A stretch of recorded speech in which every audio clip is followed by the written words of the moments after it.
reçu par le visionnaire de cette église, le pasteur Ange Bienvenu Aluna. Bonjour.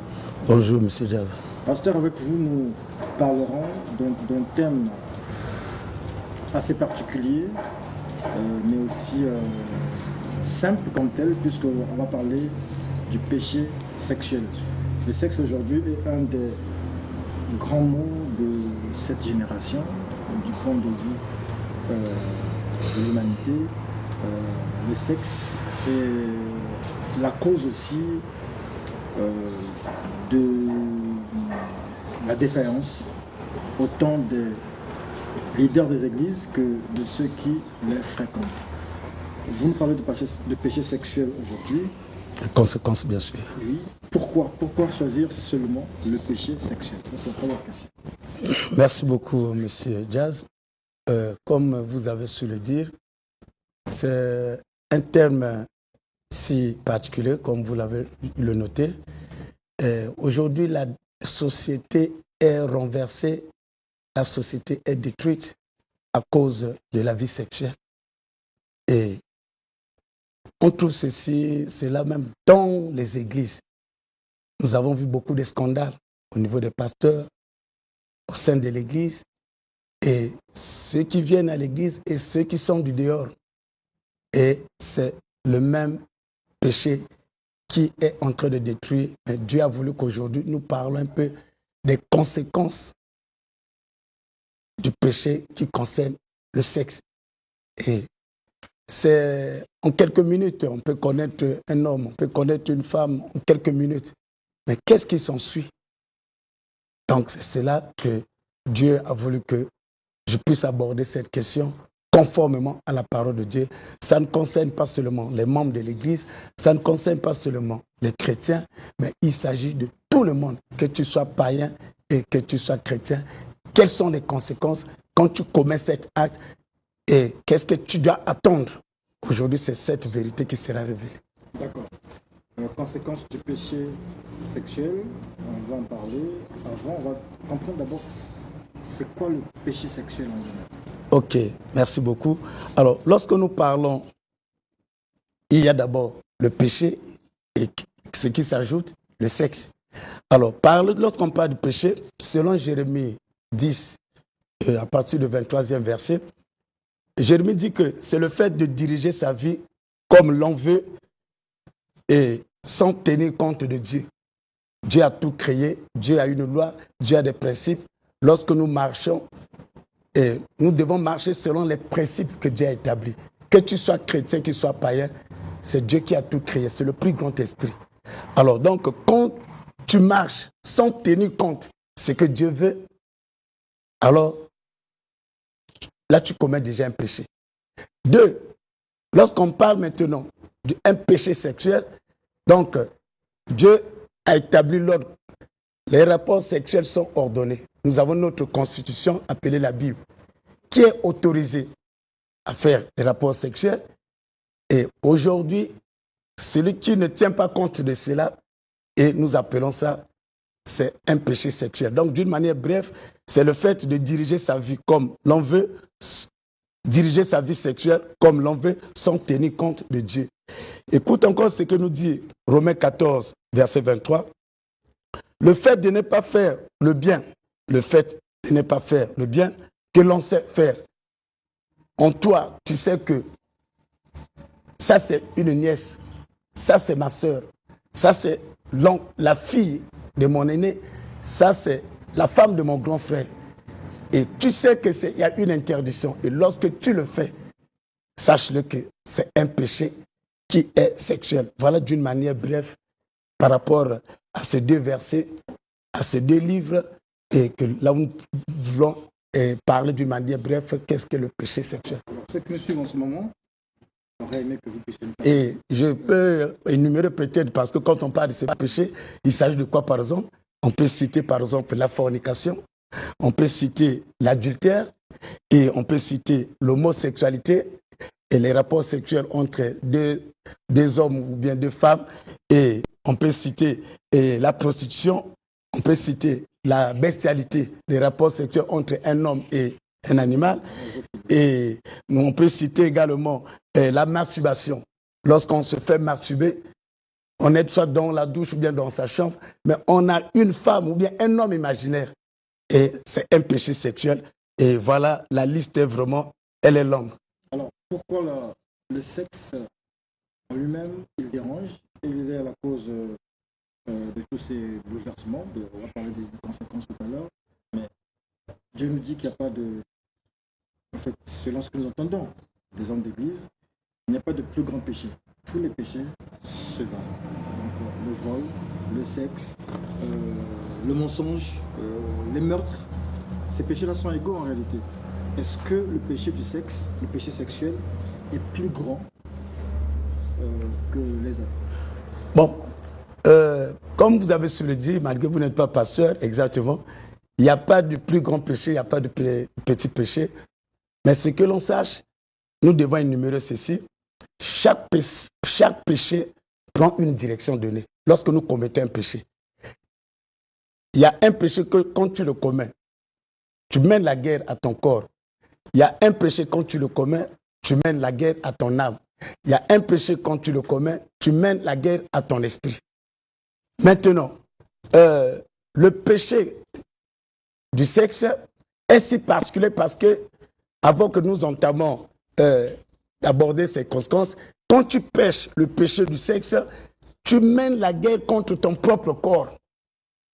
Parce que le corps, c'est cette partie de l'être humain qui lui permet de rentrer en contact avec le monde physique.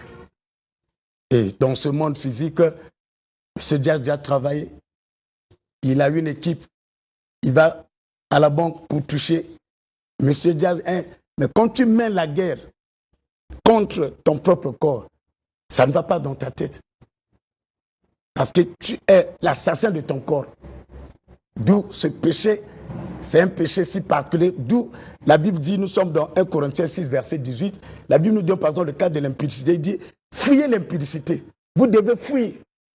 Quelque part, Dieu dit, résistez au diable.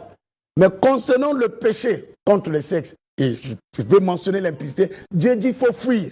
Comme on dit en lingala, il faut bimayuma. Alors, comment Dieu qui nous a donné la force, Dieu qui nous a fortifiés, Dieu qui est un esprit supérieur, mais qui nous dit, devant l'impudicité, ce péché sexuel, il faut fuir. C'est pourtant dire que c'est un péché qui a une particularité si grave. Avant d'arriver aux conséquences, je repars un peu à l'origine. Ok.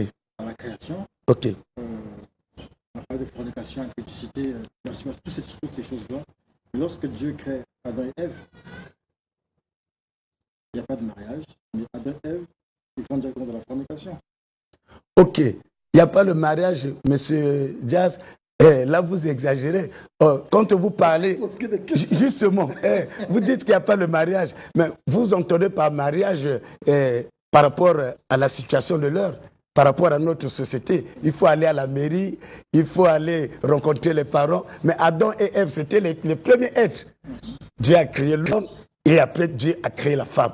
Donc, lorsqu'il les a institués, le fait d'être deux, c'était le point de départ du mariage. Et lorsqu'on parle du mariage, l'union entre Adam et Ève, ça nous ramène à la première institution du mariage. Donc, quand Dieu les a créés, c'était déjà un point de départ d'un mariage parce que c'était les premières personnes. Dieu qui les a créés, c'est lui qui les a bénis, c'est lui qui était lui-même le parent, c'est lui qui a tout reçu. Et c'est que nous pouvons parler, c'est ce qui se passe aujourd'hui. Est-ce que dans le cadre du mariage, lorsqu'on est dans le mariage, il peut y avoir possibilité de péché sexuel dans le mariage? Dans le mariage, il n'y a pas de péché sexuel. Dans le mariage, il n'y a pas de péché. L'adultère, oui. Il y a l'adultère, oui, justement dans ce sens. Je pensais que dans le mariage, lorsque l'un des mariés quitte pour sortir hors du foyer, et là, on parle de l'adultère. Là, il y a un péché. Mais si c'est entre homme et sa femme, il n'y a pas de péché. Mais sauf que si l'autre, pour des besoins de prière, on doit dire à l'autre que bon, j'ai un programme de jeûne, je vais jeûner pour 3 jours, j'ai un jeûne de 1 mois, afin de ne pas faire priver l'autre.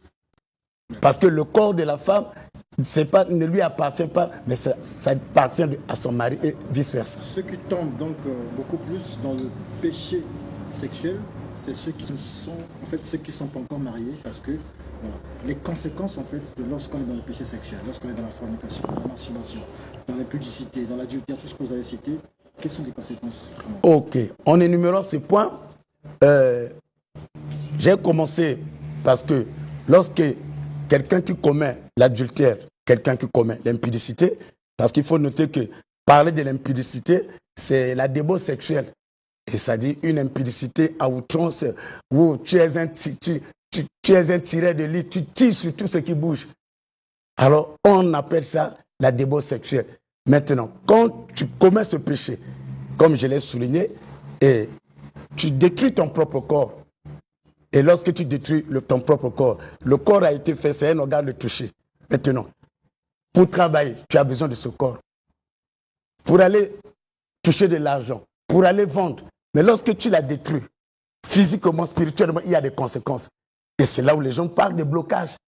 C'est là où les gens disent que je suis dans le noir.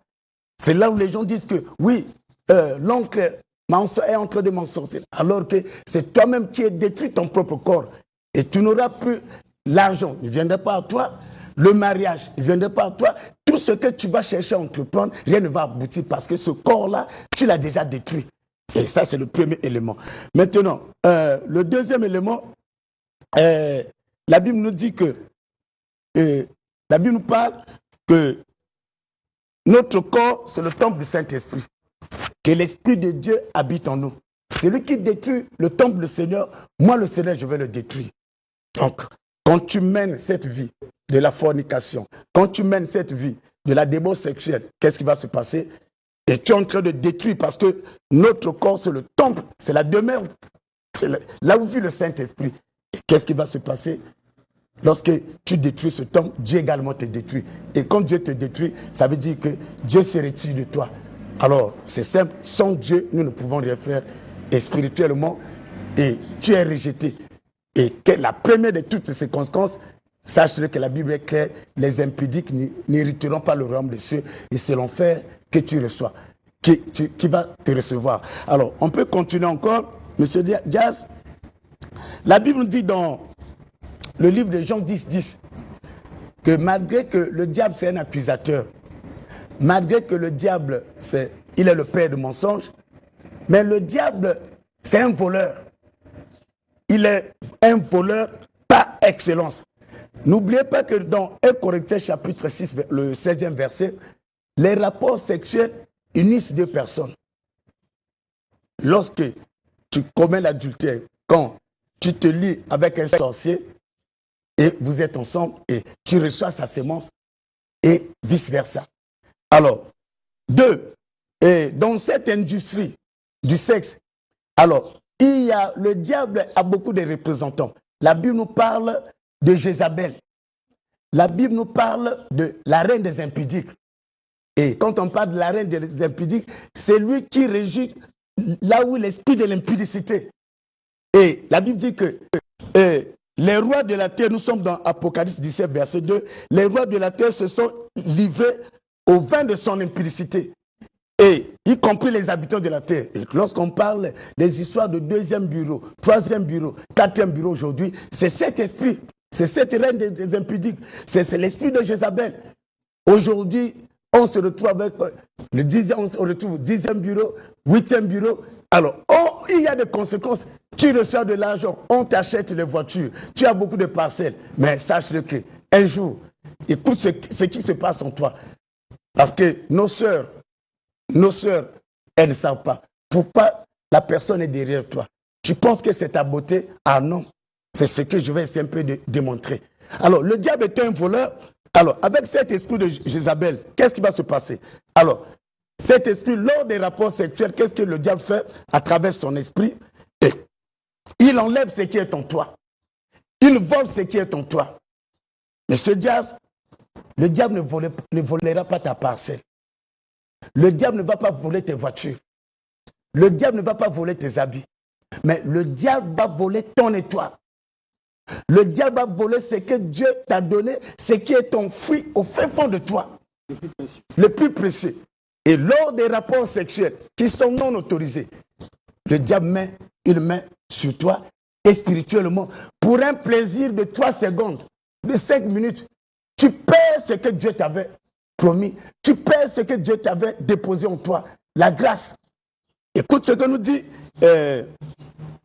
C'est à partir de cette étoile, à partir de cette grâce, c'est ça qui va te faire exceller. À partir de cette étoile, à partir de cette grâce, c'est ça qui va attirer beaucoup de choses dans ta vie. La nomination, l'élévation, la grandeur et tout ce que nous connaissons dans cette vie humaine. Alors, nous sommes dans Genèse chapitre 39, versets 2 à 5. La Bible nous parle de Joseph. Joseph était une étoile. Dès sa naissance, Dieu avait parlé de cet homme-là. Il était même l'image de Christ. Alors, Joseph, un esclave, M. Diaz, un esclave, devant la femme de Potiphar, la femme de... Comment une femme va tomber amoureuse d'un esclave? Mais spirituellement, la femme de Potiphar, elle se retrouve du côté de l'ennemi. La femme de Potiphar, elle se retrouve du côté du diable. Elle représente Jézabel. Elle représente l'esprit de la reine des impudiques. Qu'est-ce qu'elle voulait? Elle avait vu l'étoile de Joseph. Elle avait vu tout ce qui était caché, enfoui dans Joseph. Mais comme elle n'avait pas accès à retirer cela, mais c'est au moyen des rapports sexuels qu'elle pouvait rentrer en possession de Joseph. Qu'est-ce qui s'est passé? Lorsqu'il a demandé à Joseph, couche avec moi. Mais Joseph était enseigné. Joseph était rempli du Saint-Esprit. Joseph a compris, si je peux tomber là, mon destin, ma destinée va s'arrêter. Si les gens pouvaient comprendre cela, toi qui me suis, toi qui m'écoutes, ma soeur, on va t'acheter une parcelle. Mais ta parcelle, ce que Dieu a mis en toi est plus que ces parcelles. On peut t'acheter les voitures. Tu te retrouves 5e, 10e bureau, 3e bureau, 2e bureau, d'accord. Mais le tout reste. Un jour, tu vas te présenter devant le Très-Haut. Il te dira, qu'as-tu fait de ta beauté? Cette beauté-là, c'est une grâce que Dieu t'a donnée. Tu peux servir de cette beauté pour évangéliser. Alléluia. Mais qu'est-ce que tu as fait de cette beauté? Tu te retrouves dans une vie de la débauche sexuelle. Alors, c'est le diable. Celui qui t'achète les voitures, celui qui te donne l'argent. Tu penses que c'est ta beauté, mais la personne est en train de retirer ce qui est au fin fond de toi. Et dès que la personne va t'épuiser, c'est un mariage au bout de 3 ans, 10 ans, 20 ans qui va terminer parce qu'il atteint ses objectifs. Et M. Diaz, Joseph a dit non. Voilà comment Joseph était sauvé. Et le lendemain, il était devenu l'intendant. Il atteint sa destinée. Vous allez comprendre, je vais vous dire une chose. Qu'est-ce qui se passe avec les satanistes? C'est là où ils courent derrière les femmes des autres pour atteindre les autres. Il y a un mystère dans la vie du sexe. Dans le sexe, il se passe beaucoup de choses, M. Diaz. Que le peuple de Dieu puisse écouter. Que les hommes de Dieu puissent écouter. La mission que Dieu nous a donnée est primordiale. Chers pasteurs, chers ministres, servantes de Dieu. La mission que Dieu nous a réservée, c'est pour sauver l'humanité au travers de son nom. Nous avons des Jézabel dans nos églises. Nous avons les représentantes de la reine des impudiques dans nos églises. Faisons exception, très attention. Beaucoup sont tombés. Beaucoup n'ont pas pu atteindre à leur terre promise. Pourquoi? Parce qu'ils sont tombés dans la beauté de Jézabel. Quand on parle de Jézabel, c'est un esprit de séduction. Voilà les hommes, les satanistes, les occultistes. Et il va atteindre M. Diaz, mais il n'arrive pas. Et il va utiliser la femme de M. Diaz. Et l'essentiel que l'intéressé puisse avoir un contact, un rapport sexuel avec votre femme, sachez que votre vie se retrouve dans votre femme. Et il les retire. Et dès que vous serez en contact, c'est d'abord en couchant avec votre femme, il y a un mystère et vous êtes parti. Et beaucoup des hommes, sur le plan politique, dans tous les niveaux, beaucoup ont réussi à atteindre les autres à cause de ce phénomène. À cause de ce phénomène appelé les rapports sexuels non. Parce que c'est une femme mariée, c'est un homme marié, mais qui sort hors de son foyer. Et voilà la conséquence, c'est ton étoile qui est volée, c'est ta richesse qui est piquée, et ainsi de suite. D'accord. Alors, ceux qui sont dans cette situation-là aujourd'hui, ceux qui sont tombés, puisque vous avez adressé tout à l'heure aux téléspectateurs, est-ce qu'il y a une possibilité, en fait, est-ce que c'en est fini, c'est terminé, ou ils ont une chance de remettre les compteurs à zéro? Oui, monsieur le journaliste, vous savez que Jésus-Christ a dit que tout pouvoir m'a été accordé dans le ciel et sur la terre. Le pouvoir de guérir, le pouvoir de délivrer et le pouvoir de pardonner. Donc, quand vous ramenez, vous revenez à lui, vous vous répondez dans la sincérité. Jusqu'à présent, il a la capacité de vous pardonner. Lorsqu'il vous pardonne, il efface tout. Même ce qui il est appelé par le réparateur de brèche. Mais si on a déjà volé l'étoile, comme même si Christ l'étoile ne reviendra pas. Il est Dieu. Il est Dieu. Il dit tout pouvoir, le pouvoir de réparer. Il peut détruire ta vie, mais il peut également réparer. Donc, quand on revient au Seigneur, on confesse. C'est ça le problème. La Bible dit, confessez-vous les uns des autres. Je suis un pasteur. La Bible dit que Jésus a dit à ses disciples, tous ceux à qui vous allez pardonner les péchés, moi aussi je vais leur pardonner les péchés. En tant que pasteur, je te reçois et tu pars et moi qui suis la bouche autorisée, Dieu qui soutient les paroles de ses serviteurs, je prierai pour toi, Dieu va pardonner et à l'aide de la prière, Dieu est capable de restaurer. Ça, c'est le premier élément. Le deuxième élément, écoute ce que nous dit 1 Corinthiens 7, verset 2. Et pour ceux qui ont des femmes, ceux qui sont mariés, la Bible dit que pour remédier à ce péché, sur l'impudicité, écoute ce que dit, que chacun ait sa femme et que chacun ait son mari. Vous comprenez? Que chacun ait, on ne dit pas des femmes. C'est là où, un jour vous m'avez reçu pour dire qu'il y a des pasteurs qui disent qu'on peut avoir plusieurs. Écoutez, celui qui a écrit la Bible, il dit pour remédier. Donc quand on se retrouve avec 2, 3, 4 femmes, qu'est-ce qui va se passer? Nous sommes à la fin de l'émission. Ok. Est-ce que vous parlez de 4 femmes, 3 femmes? Voilà. Ça veut dire que David et Salomon sont en enfer. David et Salomon, qu'est-ce qui s'est passé? Lorsqu'on lit le psaume 51, c'était la repentance de David. David, après avoir commis cet acte, il s'est repenti. Lis le psaume 51, tu vas écouter la prière de David. Il a commis, et il a dit, Seigneur, que tu dois me pardonner. Et à un certain moment, il a fait ce qu'on appelle une autodélivrance. Il dit, mon âme, n'oublie pas les bienfaits de l'Éternel. Moi qui ai commis les gaffes, moi qui ai commis l'adultère, Dieu m'a pardonné. Mon âme, lorsque l'homme intérieur le poussait à commettre, il dit non. Lorsqu'il voulait glorifier Dieu, l'homme intérieur s'exprime pour dire que tu es fatigué. Donc, David dit non, mon âme, n'oublie pas les bienfaits. Il est reconnaissant. Donc, le psaume 51, c'est la repentance de David. Donc, voilà un peu d'une manière générale. Et il y en a beaucoup. Et le temps, c'est le temps à la télé. Et si Dieu fait grâce, on va encore ajouter quelques éléments. Merci beaucoup, pasteur Ange. Bienvenue à Luna. Je rappelle ici que nous sommes au siège de votre église. Vous pouvez nous rappeler oui. Dans quel quartier ici, dans quel secteur? Ici, c'est le quartier de Vala. Et le quartier de Vala, bon, vulgairement, c'est connu sur le quartier de Général Adoua.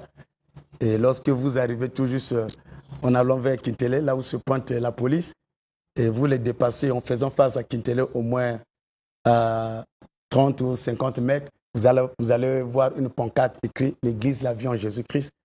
Et je suis disponible, votre serviteur. Pourquoi pas toi qui es ancré dans cette situation? Parce que c'est un esprit, hein? Tu dois chercher la délivrance. Et je suis disponible en tant que serviteur de Dieu de vous recevoir et d'apporter des solutions. Parce que tu n'arrives pas à abandonner la masturbation. Tu es esclave de ça. C'est quelqu'un qui est libéré qui peut libérer une personne. Quand tu es dans le tout, il faut qu'il y ait quelqu'un. Ne te dis pas toi-même, tu n'auras pas. Ça te fait 5 ans, 15. Tu es marié, tu peux passer des rapports sexuels avec ta femme, mais tu rentres dans la douche, tu l'abandonnes, tu vas te masturber. Tu comprends qu'il y a un autre esprit au-dedans de toi. Alors, voilà l'adresse de l'église. Et le contact, je suis au 00242 06 663 71 52 00242 663 71 52. Et avec ce même numéro, vous pouvez m'écrire personnellement. Ça, c'est mon WhatsApp également. Et je peux vous répondre si vous avez vraiment toutes ces questions concernant le point que nous sommes en train d'aborder. Vous avez dit beaucoup de choses ici. Et nous sommes ici dans la cour de l'église de la Vie en Jésus-Christ. Mais il y a des gens qui sont là. Personne n'a dit amen. On acclame pour la gloire de Jésus. Merci beaucoup. C'était l'entretien avec le pasteur Ange. Bienvenue à l'UNAS.